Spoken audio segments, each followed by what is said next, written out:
Não ajunteis tesouros na terra, onde a traça e a ferrugem tudo consomem, e onde os ladrões escavam e roubam. Mas ajuntai tesouros no céu, onde nem a traça nem a ferrugem consomem, e onde os ladrões não escavam nem roubam. Porque onde estiver o vosso tesouro, aí estará também o vosso coração. Este é mais um importantíssimo princípio ensinado por Cristo. E o que eu acabei de declarar aqui, nós encontramos, dito por ele, no Evangelho segundo Mateus, capítulo 6, do versículo 19 ao 21. Será que nós temos ajuntado tesouros nos céus? É sobre isso que nós vamos hoje refletir, e nós estamos numa série aqui do discipulado, onde juntos estamos aprendendo quais os princípios de vida que o Senhor nos ensinou. E eis mais um importantíssimo princípio. Se você é novo aqui e não tem acompanhado esta série, eu quero incentivar você a assistir principalmente os 2 vídeos anteriores a este, ou até os 3 vídeos anteriores, porque o terceiro vídeo mais antigo a este é justamente o que eu explico a respeito dos princípios da vida em Cristo. E então nós começamos a aprender a respeito destes princípios, e o primeiro deles eu chamei de o princípio do espelhamento, que está baseado em Mateus capítulo 7, versículo 12, e em Lucas capítulo 6, versículo 31. Depois nós aprendemos também sobre o princípio da escolha mais difícil, e hoje nós vamos então aprender o terceiro princípio, que é o princípio da verdadeira riqueza. Porém, de nada adianta nós aprendermos estes princípios se não aplicarmos na nossa vida. Então, que você esteja com o seu coração aberto para colocar em prática aquilo que o próprio Cristo está nos ensinando aqui. Estamos aprendendo com Jesus, diretamente com Ele. Se você o ama, siga os seus ensinamentos, porque tudo quanto Ele nos ensinou é para o nosso próprio bem. E eis que aqui o Senhor nos ensina que o foco da nossa vida não pode ser ajuntarmos tesouros na terra, mas nós precisamos ajuntar tesouros no céu. Mas que tesouros seriam estes? E como é que nós os ajuntamos? Bom, seguindo também um outro princípio muito importante, de que a Escritura, como a Escritura se interpreta, nós vamos então encontrar numa outra passagem, ainda no Evangelho segundo Mateus, Jesus falando desse tesouro no céu. É uma passagem muito conhecida que é chamada de a passagem do jovem rico e que nós encontramos em Mateus capítulo 19, a partir do versículo 16. Por favor, veja comigo Mateus 19, a partir do versículo 16. Enquanto você procura, eu quero também aqui dizer que no final desse vídeo eu vou colocar os cards com os princípios anteriores, caso você não os tenha ainda assistido. E é muito importante que você acompanhe. Mateus capítulo 19, a partir do versículo 16, onde está dito o seguinte: E eis que, aproximando-se dele um jovem, disse-lhe: Bom mestre, que bem farei para conseguir a vida eterna? E ele lhe disse: Por que me chamas bom?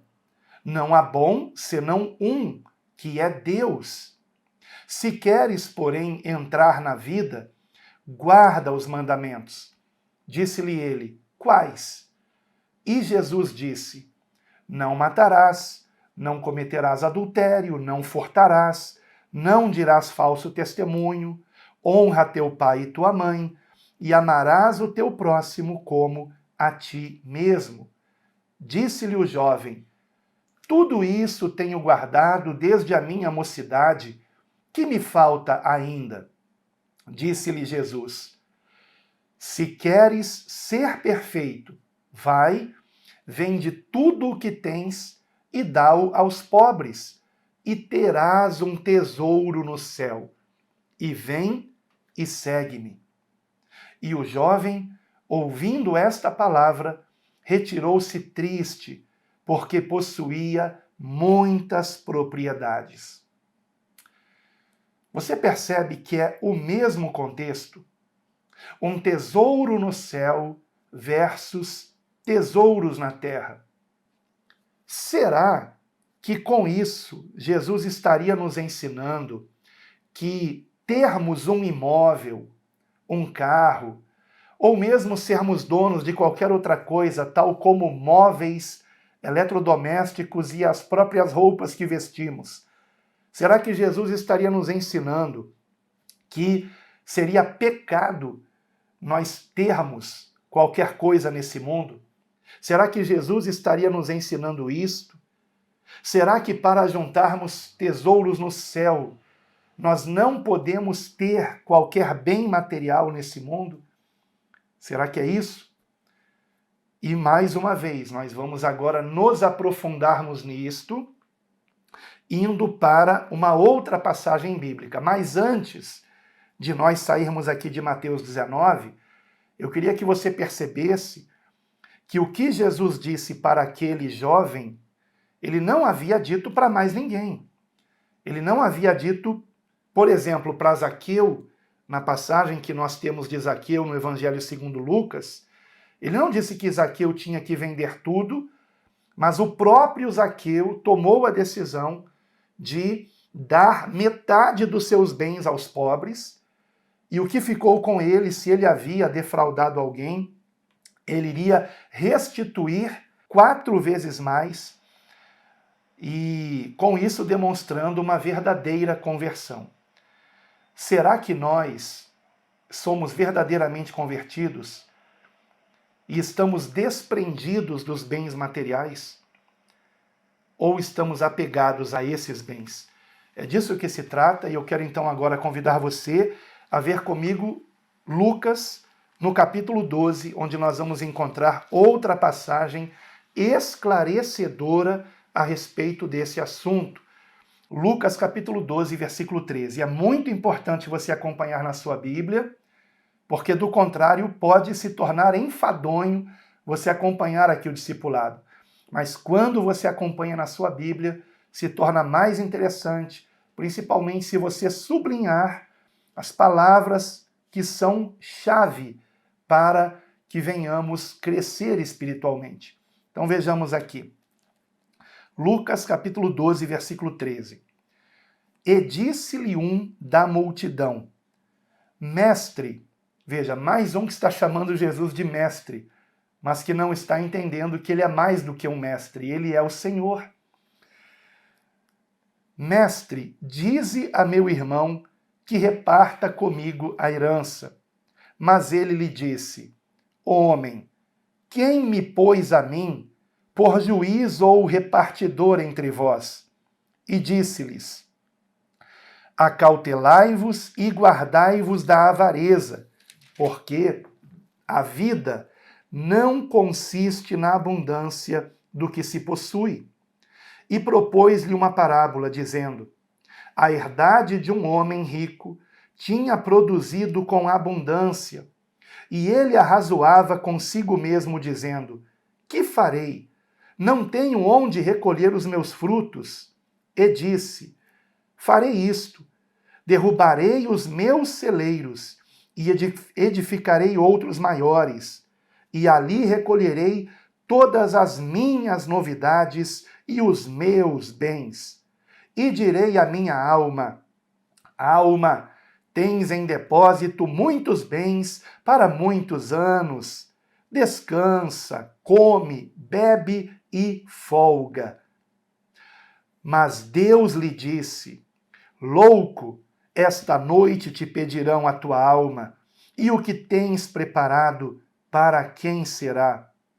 assim é aquele que para si ajunta tesouros e não é rico para com Deus. Eu sugiro que você sublinhe na sua Bíblia, no versículo de número 18, os pronomes possessivos. Meus celeiros, sublinhe o meus, e edificarei outros maiores, e ali recolherei todas as minhas, sublinhe o minhas também, minhas novidades, e os meus bens, sublinhe também os meus. Ou seja, sublinhe os pronomes possessivos que aparecem aqui no versículo 18, e lá no versículo 21, sublinhe, assim é aquele que para si, sublinhe o para si ajunta tesouros e não é rico para com Deus, sublinhe rico para com Deus. Quando nós prestamos atenção para estas palavras, nós então percebemos que o problema não se trata necessariamente de nós termos algum bem neste mundo, mas de nós estarmos tendo estes bens para nós mesmos, sem que venhamos nos importar com aqueles que podem deles também precisar e com os quais nós podemos, inclusive, destes bens compartilhar. Ou seja, o Senhor está nos ensinando que aquele homem vivia em função de si mesmo. E qualquer pessoa que vive de modo egoísta, vivendo esta pessoa para si mesma, trata-se de alguém que está juntando tesouros na terra, que não está juntando tesouros no céu. O seu próprio egoísmo lhe impede de crescer espiritualmente.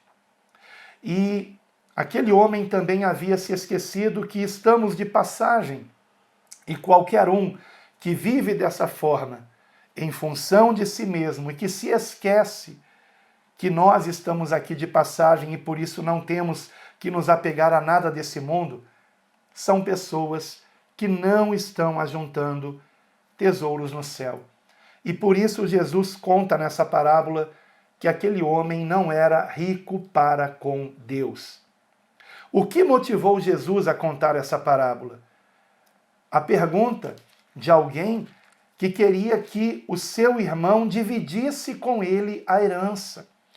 Está aqui no versículo 13, disse-lhe um da multidão, mestre, dize a meu irmão que reparta comigo a herança. E daí o Senhor então responde dizendo, homem, quem me pôs a mim por juiz ou repartidor entre vós? Então vejam, nós não temos que buscar a Jesus por questões materiais. E quantos são aqueles que oram pedindo coisas materiais?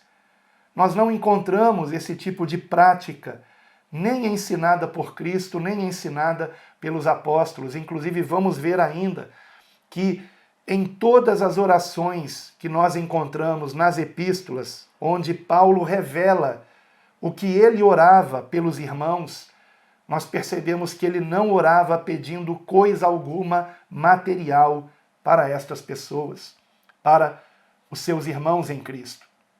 Então, será que nós temos entendido o que Jesus nos ensinou no versículo 15, quando disse, acautelai-vos e guardai-vos da avareza? O que é a avareza? É o amor ao dinheiro. Acautelai-vos e guardai-vos da avareza, porque a vida não consiste na abundância do que se possui. Logo, a vida não consiste no ter, mas a vida consiste no ser. Portanto, aos olhos de Deus, rico não é quem acumula para si mesmo, mas quem compartilha sem querer algo em troca. Inclusive, nós vamos falar a respeito do sem querer algo em troca no próximo discipulado, com a permissão de Deus, que será intitulado o princípio da motivação correta. Porque também não adianta eu fazer algo que é correto se não for pela motivação correta. Então, como o próprio Jesus ensinou, de nada adianta eu dar esmolas se eu fizer isto para aparecer. A motivação é errada. Se eu estou fazendo o bem para ser aplaudido e elogiado, eu estou fazendo pela motivação errada. E disto Deus não se agrada, não há nisto mérito algum, então tal pessoa continua sendo espiritualmente pobre, tá? Pobreza espiritual. E eu até já expliquei sobre o bem-aventurados os pobres de espírito. A tradução é errada, não é pobre de espírito, é pelo espírito ou em espírito. E o que significa? Significa o que nós estamos hoje aqui aprendendo. Tá? Eu já resumi o assunto no quadro Aprofundando do canal A Deus Toda a Glória, quando eu falo sobre essa questão do pobre de espírito. Aliás, eu vou deixar também este outro card. No final desse vídeo, eu terei 4 cards aqui ao redor e um deles será também sobre essa questão do bem-aventurado pobre de espírito. Como assim? Pobreza de espírito não é virtude. Então, como também ser pobre, não ter bens materiais, não é por si mesmo uma virtude. Como também alguém ter bens materiais e até mesmo ser rico, materialmente falando, não é pecado. O problema é que quanto mais bens materiais alguém tem, maior é o risco desta pessoa ser possuída por aquilo que ela possui. Você compreende? Este é o ponto. Vejam como esse princípio ensinado por Cristo é importantíssimo. Você percebe que o problema daquele homem mencionado aqui na parábola não foi necessariamente ele ter prosperado. O problema foi ele ter sido egoísta. O problema foi ele ter sido possuído por aquilo que ele possuía. Então este foi o problema. No versículo 18 isso fica muito claro. Farei isto, derrubarei os meus celeiros e edificarei outros maiores, e ali recolherei todas as minhas novidades e os meus bens. Então pergunte a si mesmo, como eu também pergunto a mim mesmo, será que nós estamos apegados àquilo que nós possuímos? Ou será que nós compreendemos que, na verdade, se pensarmos bem, nada possuímos? Porque estamos aqui de passagem. Como diz a própria palavra de Deus, nada trouxemos para este mundo e nada podemos dele levar. Tendo, porém, com que nos cobrirmos e nos alimentarmos, estejamos com isto contentes. Será que nós vivemos desta forma? Aliás, quando nós continuamos a leitura aqui de Lucas capítulo 12, nós paramos no versículo de número 21, mas quando nós prosseguimos, nós encontramos o Senhor se aprofundando nesse princípio, dizendo exatamente isto. Então preste bastante atenção e, se possível, acompanhe na sua Bíblia.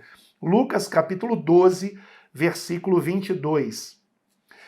E disse aos seus discípulos, portanto vos digo, não estejais ansiosos pela vossa vida, sobre o que comereis, nem pelo vosso corpo sobre o que vestireis. Mais é a vida do que o sustento, e o corpo mais do que as vestes. Considerai os corvos, que nem semeiam nem cegam, nem têm despesa nem celeiro, e Deus os alimenta. Quanto mais valeis vós do que as aves? E qual de vós, sendo ansioso, pode acrescentar um côvado à sua estatura? Pois, se nem ainda podeis as coisas mínimas, por que estáis ansiosos pelas outras? Considerai os lírios, como eles crescem, não trabalham, nem fiam, e digo-vos que nem ainda Salomão, em toda a sua glória, se vestiu como um deles. E se Deus assim veste a erva, que hoje está no campo e amanhã é lançada no forno, quanto mais a vós, homens de pequena fé. Não pergunteis, pois, que haveis de comer, ou que haveis de beber, e nem andeis inquietos, porque as nações do mundo buscam todas estas coisas, mas vosso Pai sabe que precisais delas. Buscai antes o reino de Deus, e todas estas coisas vos serão acrescentadas. Você percebe? A questão aqui é prioridade. Qual tem que ser a nossa prioridade? O reino de Deus, que no Evangelho segundo Mateus é chamado de reino dos céus. E quando nós falamos de tesouro no céu, estamos falando deste reino, como nós veremos em mais duas parábolas que daqui a pouquinho eu vou ler aqui também. Mas calma, este discipulado não ficará muito longo, tá? Nós estamos focando precisamente nessa questão. Será que a prioridade na nossa vida é o reino de Deus? E como nós já aprendemos aqui no discipulado, se não me engano, o de número 10 da série, o reino é a tradução da palavra basileia, que no grego significa reinado, que significa o governo de Deus em nossa vida, que significa nós vivermos segundo a vontade de Deus. Então, será que nós estamos buscando, em primeiro lugar, a vontade dele em nossas vidas? Será que estamos buscando sermos transformados por ele, pela sua presença em nós, do seu Santo Espírito em nós? É isso que nós temos buscado? O Senhor Jesus nos anima dizendo que aquele que busca, encontra. O que você tem buscado? Qual a sua prioridade? Se você der prioridade para Deus, crescendo espiritualmente, agora cuidado, não confunda Deus com religiosidade. Não é este o assunto, não é disto que se trata. Nós estamos aqui tratando de sermos cada dia mais parecidos com Cristo. Portanto, a questão é: qual tem sido a nossa prioridade? Nós vivemos pelo ter ou pelo ser? Qual tem sido a nossa prioridade? Ter cada vez mais bens materiais ou sermos cada vez mais parecidos com Cristo? Essa é a questão.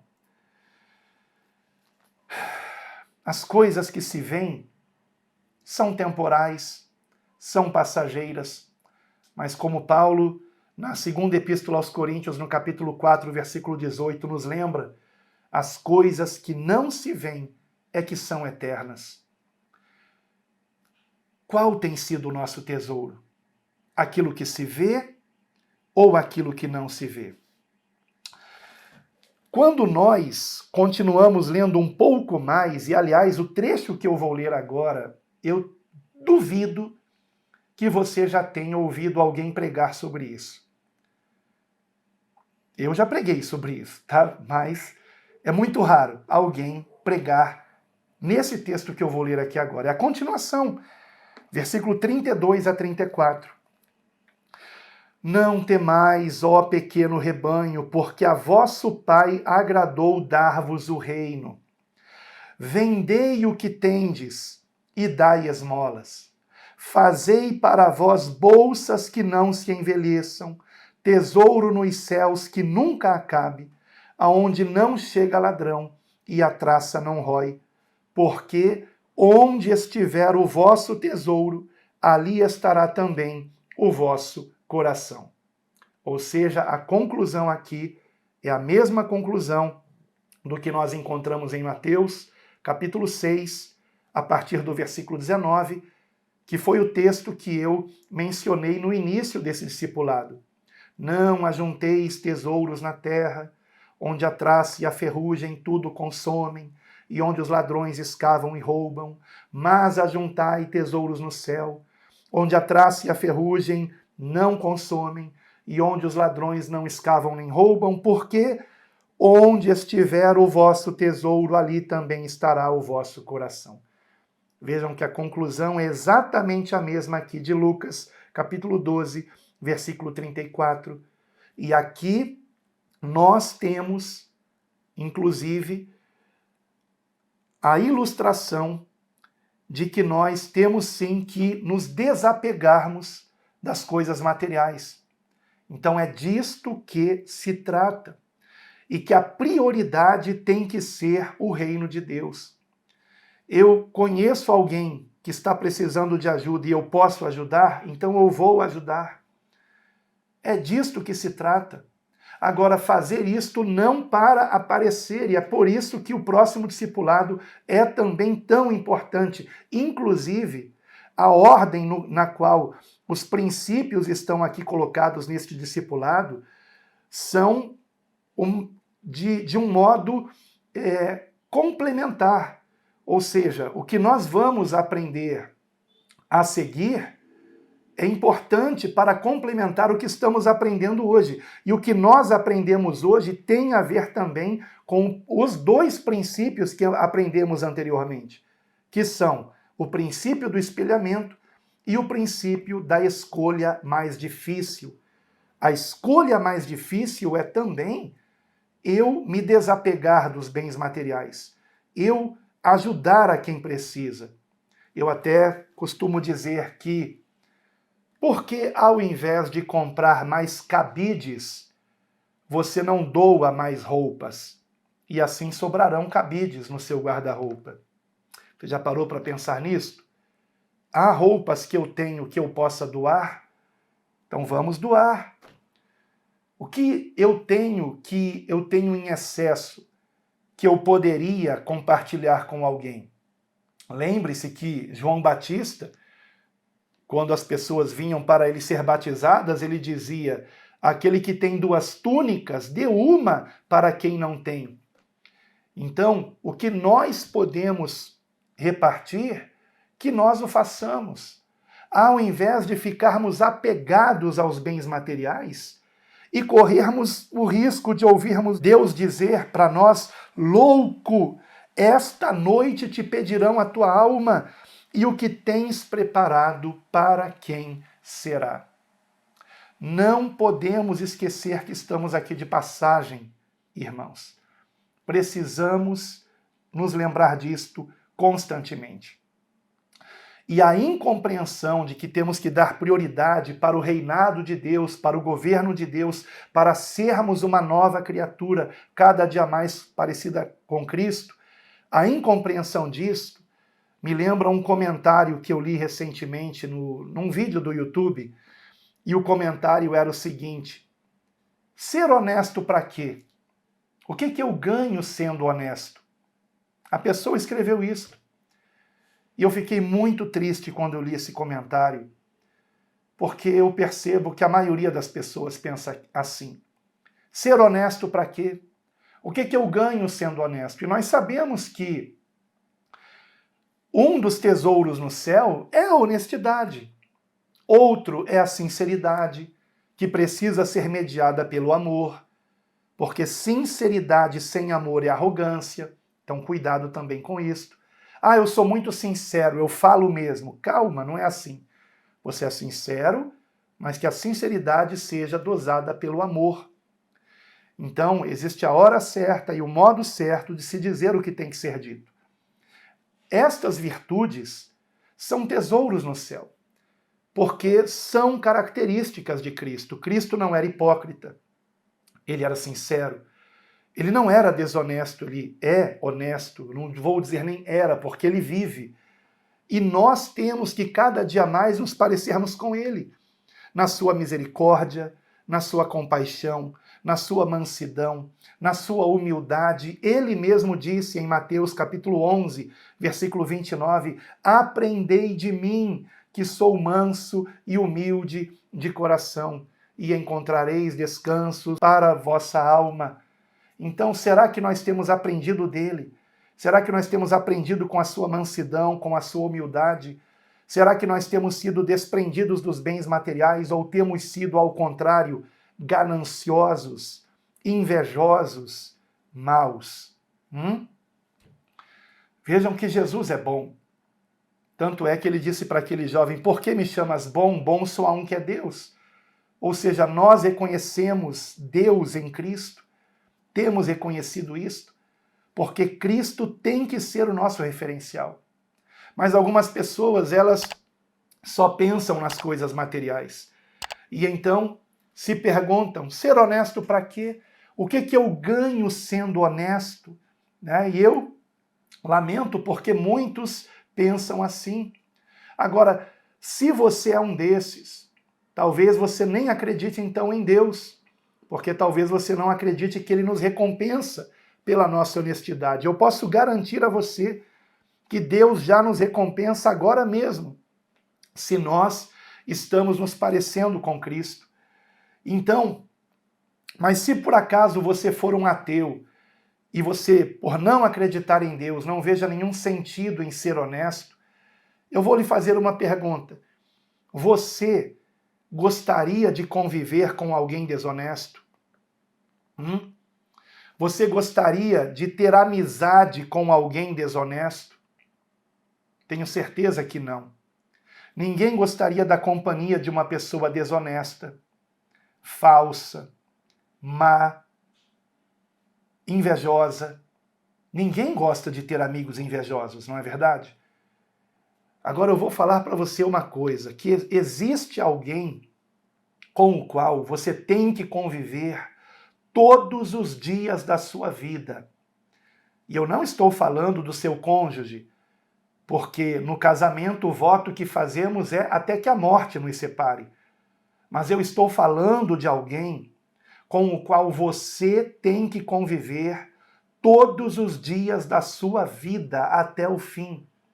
E este alguém é você mesmo. Você mesmo.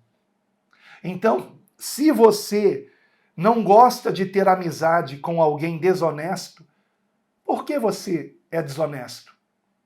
Se você não gosta de ter amizade com alguém que é invejoso, por que você inveja?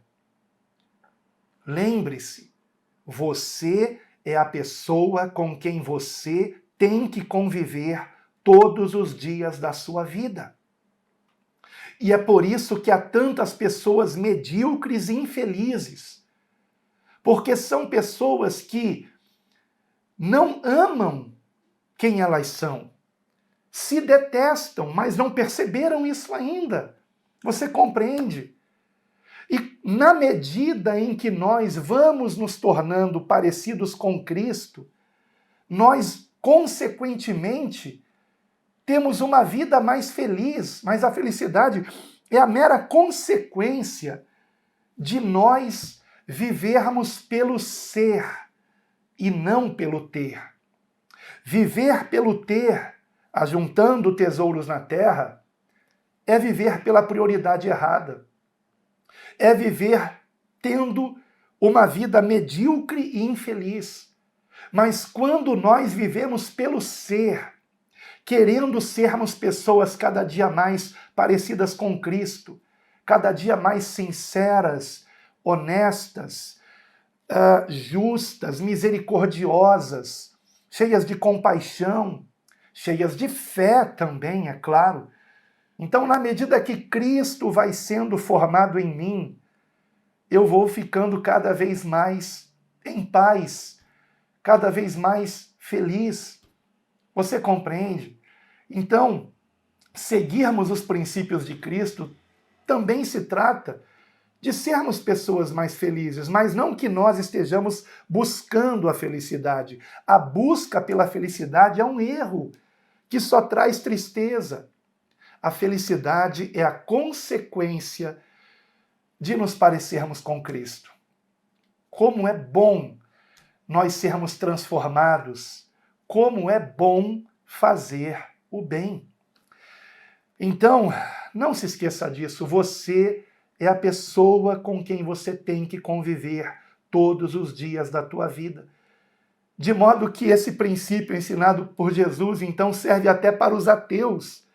Porque mesmo um ateu que não acredite em Deus e que não veja sentido em ser honesto, precisa ser honesto, porque se ele não for honesto, ele será infeliz, porque terá que conviver pelo resto da sua vida com alguém desonesto, que é ele mesmo. Agora, existem duas outras parábolas que nos explicam a respeito do tesouro e que o relacionam com o reino de Deus e que nós encontramos em Mateus capítulo 13, versículo 44 ao 46. Veja comigo, por favor. Mateus capítulo 13, versículos 44 a 46. Também o reino dos céus é semelhante a um tesouro escondido num campo, que um homem achou e escondeu, e pelo gozo dele vai, vende tudo quanto tem e compra aquele campo. Outro sim, o reino dos céus é semelhante ao homem negociante que busca boas pérolas, e encontrando uma pérola de grande valor, foi, vendeu tudo quanto tinha e comprou-a. Então você percebe que, mais uma vez, o reino de Deus é relacionado a não estarmos apegados a qualquer bem deste mundo. Por outro lado, se ressalta também que o reino de Deus, ou o reino dos céus, como é chamado no Evangelho segundo Mateus, ele tem mais valor do que qualquer coisa que haja neste mundo. Ele é comparado a um tesouro escondido num campo que tinha um valor tão grande que o homem que encontrou aquele tesouro vendeu tudo quanto tinha para comprar aquele campo. Então vejam que o ensinamento aqui é o de nós valorizarmos o reino de Deus, valorizarmos Cristo sendo formado em nós. E eu imagino que os judeus que ouviram este ensinamento devem ter se lembrado do livro de Provérbios. E eu quero fazer aqui 3 leituras em Provérbios muito importantes, e depois delas nós vamos para uma outra leitura no Novo Testamento. E com isto vamos para o fechamento desse discipulado. Eu tenho aqui apenas mais 15 minutos, então vamos para Provérbios, capítulo 3, do versículo 13 em diante. Veja comigo, por favor. Provérbios, capítulo 3, versículo 13 em diante. Vejam como o que nós vamos ler agora em Provérbios tem tudo a ver com a parábola do tesouro escondido no campo, ou com a parábola da pérola de grande valor. Percebam isto. Provérbios capítulo 3, versículo 13 em diante. Bem-aventurado o homem que acha sabedoria e o homem que adquire conhecimento, porque é melhor a sua mercadoria do que artigos de prata e maior o seu lucro do que o ouro mais fino. Mais preciosa é do que os rubis, e tudo o que mais possas desejar não se pode comparar a ela. Agora no capítulo 4, versículos de 5 a 9. Provérbios 4, versículo 5. Adquire sabedoria, adquire inteligência, e não te esqueças nem te apartes das palavras da minha boca. Não a abandones, e ela te guardará. Ama-a, e ela te protegerá. A sabedoria é a coisa principal. Adquire, pois, a sabedoria. Emprega tudo o que possuis na aquisição de entendimento. Exalta, e ela te exaltará, e abraçando-a tu, ela te honrará. Dará à tua cabeça um diadema de graça, e uma coroa de glória te entregará. E agora, ainda em Provérbios, capítulo 2, versículos de 1 a 8. Espero que você esteja prestando atenção. Filho meu, se aceitares as minhas palavras e esconderes contigo os meus mandamentos, para fazeres o teu ouvido atento à sabedoria e inclinares o teu coração ao entendimento, se clamares por conhecimento e por inteligência alçares a tua voz, se como a prata a buscares e como a tesouros escondidos a procurares, percebe? Tesouros escondidos. Por isso que um judeu que conhecia Provérbios, ao ouvir Jesus ensinar sobre o tesouro escondido no campo, deve ter se lembrado de Provérbios e deve ter relacionado isto com a sabedoria. E tal pessoa que fez essa correlação não está equivocada. Eu já vou explicar. Versículo 4 de novo. Se como a prata a buscares, ou seja, a sabedoria, o entendimento, o conhecimento, e como a tesouros escondidos a procurares, então entenderás o temor do Senhor e acharás o conhecimento de Deus, porque o Senhor dá a sabedoria. Da sua boca é que vem o conhecimento e o entendimento. Ele reserva a verdadeira sabedoria para os retos. Escudo é para os que caminham na sinceridade, para que guardem as veredas do juízo, ele preservará o caminho dos seus santos. Por favor, que você não apenas ouça o que está sendo dito aqui, mas pratique. Na sua epístola, Tiago nos lembra que Deus dá liberalmente a sabedoria a todos que lhe pedem. Você tem pedido? Só que de que sabedoria nós estamos falando, hein? Por favor, veja comigo a epístola de Paulo aos Colossenses, no capítulo 2, onde nós encontramos muito claramente do que se trata essa sabedoria. E lembram que eu falei que nas suas orações, que nós encontramos nas epístolas, ou seja, quando Paulo, escrevendo aos irmãos de cada congregação, ele deixa transparecer pelo que ele orava a respeito desses irmãos. Nós percebemos que ele não pedia nada material, mas o que Paulo então pedia? Vamos ver aqui um desses exemplos. Colossenses capítulo 2, do versículo 1 em diante. Colossenses 2, versículo 1 em diante. Porque quero que saibais quão grande combate tenho por vós e pelos que estão em Laodiceia, e por quantos não viram o meu rosto em carne, para que os seus corações sejam consolados e estejam unidos em amor. Então veja, agora ele revela no versículo 2 o que ele orava. Para que os seus corações sejam consolados e estejam unidos em amor, e em todas as riquezas da plena certeza da inteligência, para conhecimento do mistério de Deus e Pai e de Cristo. Agora preste atenção no que ele vai dizer. Em quem estão escondidos todos os tesouros da sabedoria e do conhecimento. Em quem estão escondidos todos os tesouros da sabedoria e do conhecimento? Em Cristo, nele. Por isso é que nós precisamos, como Paulo, nos enchermos tanto desta sabedoria a ponto de dizermos: vivo não mais eu, mas Cristo vive em mim.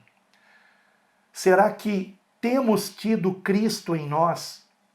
Nesta mesma epístola, no versículo de número 26, no capítulo 1, Colossenses capítulo 1, estávamos no 2, agora no 1, versículo 26, ele dirá: o mistério que esteve oculto desde todos os séculos e em todas as gerações e que agora foi manifesto aos seus santos, aos quais Deus quis fazer conhecer quais são as riquezas da glória, eis o verdadeiro tesouro, o tesouro no céu, deste mistério entre os gentios que é, e agora ele revela qual é o tesouro, Cristo em vós, esperança da glória.